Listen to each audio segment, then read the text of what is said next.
parikoy, mabilisan lang ito. We're unboxing a new MacBook Pro. MacBook Pro ba? Oh yes, basta MacBook Pro daw. MacBook Pro. MacBook Pro. And what to expect. Mabilisan lang. So this one of our clients bought a new MacBook Pro to replace yung existing one. So what to expect inside the box. First, natin kung makatanggal natin. Yung mga vloggers or unboxers na one hand lang gagamit yung isang kamay sa pag i-video. Okay. So what to expect inside. Okay, so sa box niya meron siyang actually hollow box lang siya. So ibang kasama. So expect a receipt pero wala. May receipt sa loob.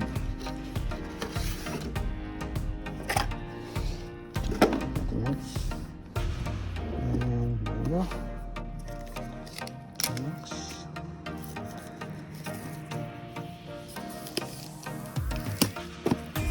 Since most of the users are working remotely, yung office ng client namin, which is where I'm in right now, mga tao-tao. So, it's inside.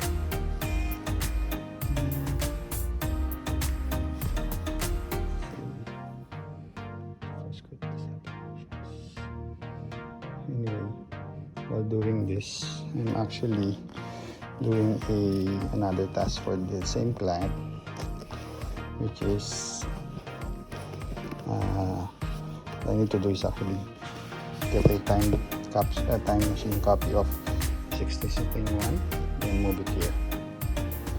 So box, premium box, Apple the MacBook itself.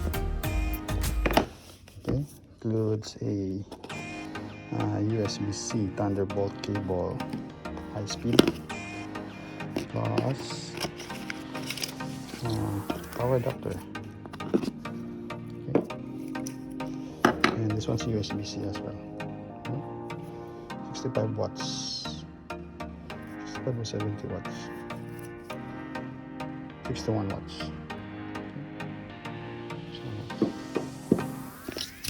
manual and manual stickers. Kailangan. And that's it. Let's open it real quick.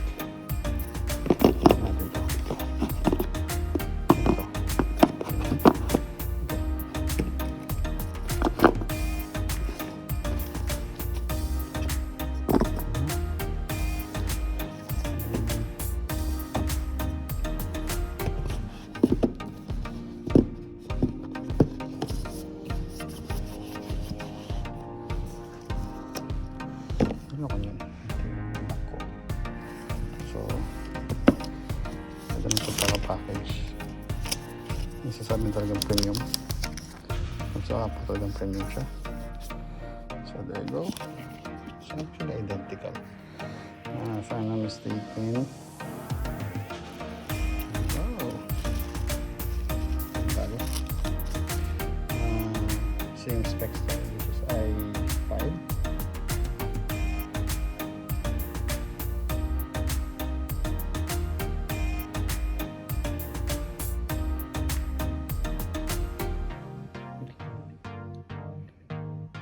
The one. To use English as the main language, press the return key. i7 33 megahertz. Anyway, after this, pag sinatap ko na yung time machine,